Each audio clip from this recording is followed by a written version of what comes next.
أعوذ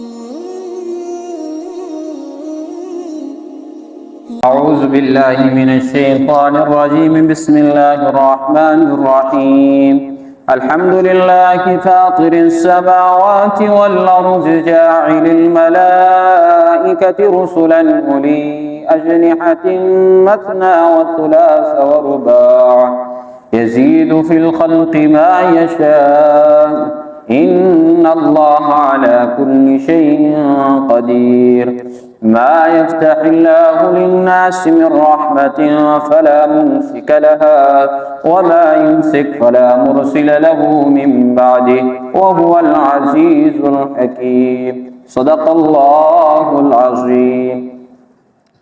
سورہ فاطر مکی دور کی سورت ہے۔ فاطر کیوں کہا جاتا ہے؟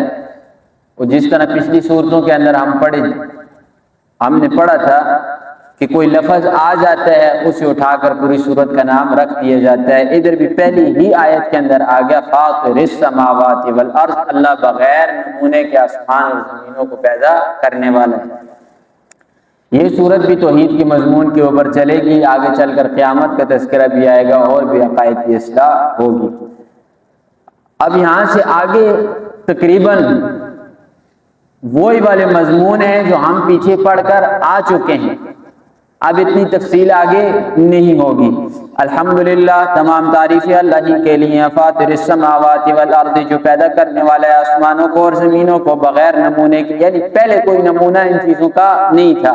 اور ابن عباس رضی اللہ تعالیٰ عنہ فرماتے ہیں کہ میں نے فاطر لفظ کا ترجمہ ایک اعرابی سے سنا کہ دو اعرابی آپس میں جھگڑ رہے تھے، تو ایک نے کہا اس کنویں کے بارے میں فاطرتھا، یعنی میں نے اس کنویں کو سب سے پہلے بنایا ہے، یعنی اس سے پہلے یہاں پر کنواں نہیں تھا، میں نے ہی اس کنویں کو کھودا۔ وہ فرماتے ہیں مجھے ادھر سے سمجھ آ گئی۔ فاطر السماوات والارض جاعل الملائکۃ رسلا، وہ پروردگار جو بنانے والا ہے فرشتوں کو، رسلا پیغام پہنچانے والا۔ اللہ کی وحی ہو یا کوئی عذابات ہو یا کوئی چیز بھی ہو، وہ اللہ کے فرشتے آسمانوں سے اس پیغام کو لے کر دنیا تک آتے ہیں۔ جاعل الملائکۃ رسلا اولی اجنحۃ، جو پروں والے ہیں، جن کے کیا ہیں؟ پر ہیں۔ کتنے کتنے؟ مثنا، دو دو، و ثلاثہ، اور تین تین، و رباع، اور چار چار، چار چار پروں والے، تین تین پروں والے، دو دو پروں والے۔ لیکن فرمایا یزید فی الخلق ما یشاء، چاہتے اگر وہ چاہتا ہے تو زیادہ کرتا ہے جس کے لیے وہ چاہتا ہے اپنی مخلوق میں، اور انہی فرشتوں میں جس کے لیے چاہتا ہے تو زیادہ پر بھی بناتا ہے۔ اور پیغمبر علیہ الصلوۃ والسلام فرماتے ہیں میں نے لیلۃ المعراج کے اندر حضرت جبرائیل علیہ الصلوۃ والسلام کو دیکھا کہ 600 پر تھے ان کے، اور دو پروں کے درمیان فاصلہ، یعنی اس پر اور اس پر کے درمیان جو فاصلہ تھا وہ مشرق سے لے کر مغرب تک تھا۔ تو فرمایا یزید فی الخلق ما یشاء ان اللہ علی کل شیء قدیر، بے شک اللہ ہر چیز کے اوپر قادر ہے۔ ما یفتح اللہ للناس من رحمت، جب اللہ فیصلہ کر دے یعنی کھول دے لوگوں کے لیے رحمت، فلا ممسک لہا، تو اسے کوئی نہیں روک سکتا۔ اللہ نے فیصلہ لکھ دیا نا کسی کے بارے میں، رزق کا، عزت کا، کسی چیز کا بھی فیصلہ لکھ دیا، اب اگر کائنات مل جائے فلا ممسک لہا، سارے انسان اکٹھے ہو جائیں، وہ اس فیصلے کو رد نہیں کر سکتے، اس انسان سے رحمت کو روک نہیں سکتے۔ وما يمسك فلا مرسل له من بعد، اور جس کے لیے اللہ تنگی پیدا کر دے، روک دے کسی چیز کو، اسے کوئی عطا نہیں کر سکتا، جاری نہیں کر سکتا۔ وهو العزیز، وہ غالب ہے، الحکیم، حکمت والا ہے۔ یا ایھا الناس، اے لوگو، اذکروا، یاد کرو، نعمت اللہ، اللہ کی نعمتوں کو، علیکم، جو اس نے تمہارے اوپر کی، یعنی اللہ تمہارا منعم ہے، یعنی وہ کیا ہے؟ تمہارے اوپر انعام کرنے والا ہے، تمہارا محسن ہے۔ تو جب محسن کسی کے اوپر احسان کرتا ہے تو جس کے اوپر احسان کیا جاتا ہے اس کا کام یہ بنتا ہے کہ وہ بھی اپنے محسن کے ساتھ اچھائی کرے۔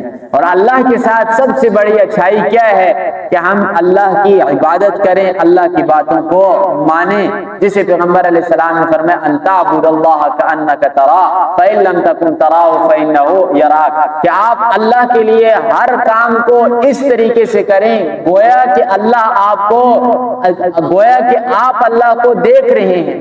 اگر یہ والی کیفیت نہیں پیدا ہو سکتی تو فرمایا اتنا خیال اپنا ضرور کر لو کہ اللہ تمہیں دیکھ رہا ہے۔ یہ کیا ہے؟ اللہ کے ساتھ احسان ہے۔ فرمایا حل من خالق، اب سوال ہے حل من خالق، ہے کوئی خالق پیدا کرنے والا غیر اللہ اللہ کے علاوہ، یرزقکم من السماء والارض، جو روزی دے آسمانوں اور زمینوں کے اندر، یعنی کوئی ہے روزی دینے والا اللہ کے علاوہ آسمانوں کے اندر یا زمینوں کے اندر؟ ہے کوئی پیدا کرنے والا سوائے اللہ کے؟ تو جواب آئے گا نہیں۔ لا الہ الا ہو، نہیں ہے کوئی بھی معبود سوائے اس اللہ کے۔ فَأَنَّا تُؤْفَكُونَ، پھر تم کہاں بھٹکے جا رہے ہو؟ پھر تم کیسے گڑتے ہو ان لوگوں کو؟ وَإِن يُكَذِّبُوكَ، اے محمد رسول اللہ اگر یہ آپ کو جھٹلائیں، فَقَدْ كُذِّبَتْ رُسُلٌ مِّن قَبْلِكَ، تو کوئی پریشانی والی بات نہیں، كُذِّبَتْ رُسُلٌ مِّن قَبْلِكَ، آپ سے پہلے رسولوں کو بھی جھٹلایا گیا ہے۔ وَإِلَى اللَّهِ تُرْجَعُ الْأُمُورُ، اور اللہ ہی کی طرف تمام کے تمام امور کا لوٹنا ہے۔ یا ایھا الناس، اے لوگو، ان وعد اللہ حق، بے شک اللہ کا جو وعدہ ہے حق، وہ کیا ہے؟ سچا ہے۔ فلا تغرنکم الحیات الدنیا، تمہیں دھوکے کے اندر نہ ڈالے دنیا کی زندگی۔ یہ جو 60-70 سال کی زندگی ہے، اس زندگی کے اندر آ کر اتنے مت لگ جاؤ کہ تمہیں اللہ ہی بھول جائے۔ اولاد کے لیے کمائی اتنی گہری نہ ہو کہ اللہ کو بلا بیٹھو، اللہ کے گھر کو بلا بیٹھو، نمازوں کو بلا بیٹھو، زکوٰۃ کو، قرآن کو، ساری چیزوں کو بلا بیٹھو۔ فرمایا اس دنیا کے لیے مت ایسا کرو۔